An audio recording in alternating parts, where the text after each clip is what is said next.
Welcome back to another edition of Tea and Toys, and we get another wave of the Super 7 Ultimates Turtles line. Right, who's up first? Let's have a quick closer look at each of these characters.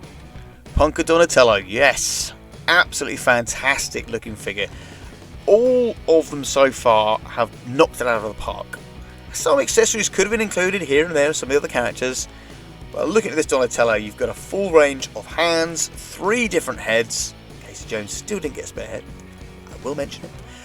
The keytar, everything from the Punka Don is here again, and like others, I'm shocked it isn't the disguised Donatello, but this is a great look of Donatello. And for those fans of this old vintage figure, this update just looks absolutely fantastic, and I'm going to watch the reviews of people getting this. I'm not picking up this myself, but I love this line, I love the aesthetic, and I still want to talk about it. When I did the Michelangelo breakdown video, I wasn't sure if this was actually considered a Michelangelo variant or a Metalhead variant, so it's kind of a 50-50 between the two. I did put him in Michelangelo's line, and I think out of the Warrior versions, the Michelangelo is the only one that's actually a repaint from memory. Now, I'd have to look back at that video myself to see if I am right. The first full repaint, not included in the original 4 Turtles, here he is, the Michelangelo version of Metalhead.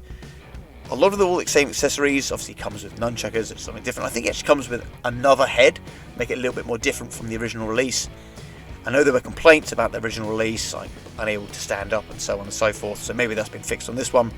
But for those of you that had this as kids and are excited to get an updated version of that vintage repaint, here he is. And do you know what, again, it looks great. The original Metalhead looked great, this looks great. And next up we have Sergeant Bananas. Oh, no. Strange enough, it isn't Sergeant Bananas. It is Guerrilla Gorilla. Now, like a lot of other reviewers that have already covered a lot of this, never heard of this character. Never read the Archie comics when I was younger, and haven't read them as an older person either.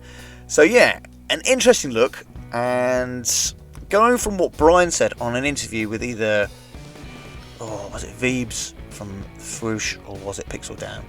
Either or, it doesn't. I don't suppose it matters. I do remember Brian saying that some of the next releases will be bananas.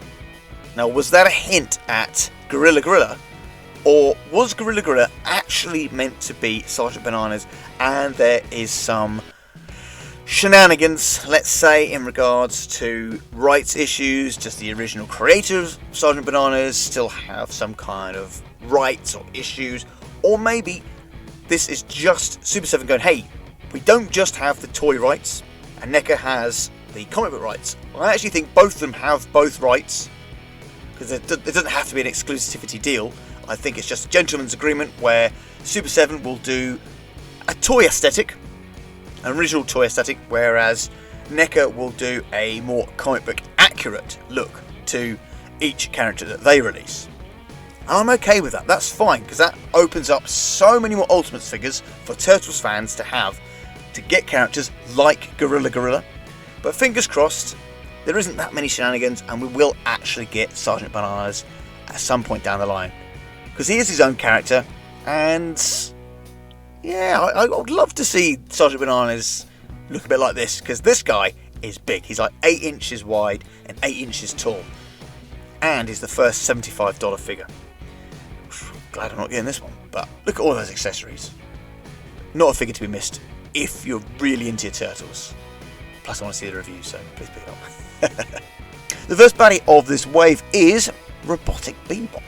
Again, another interesting, complete left of field choice, because there are a few remaining independent baddies that they still can do, and I think they're deliberately holding some of them back, because there was only, I have said this in another video, I think there's only about 13 individual independent baddies that aren't your main cast in the original line, and when it comes to heroes I think there's only 20 of them. So it is nice that we are getting more of these variants for the core cast characters, and I think Robotic Bebop is actually one of the harder to get original figures as well, so it's nice to get this updated look. And look at all those accessories, he looks great, and now we need the Rocksteady to go with it.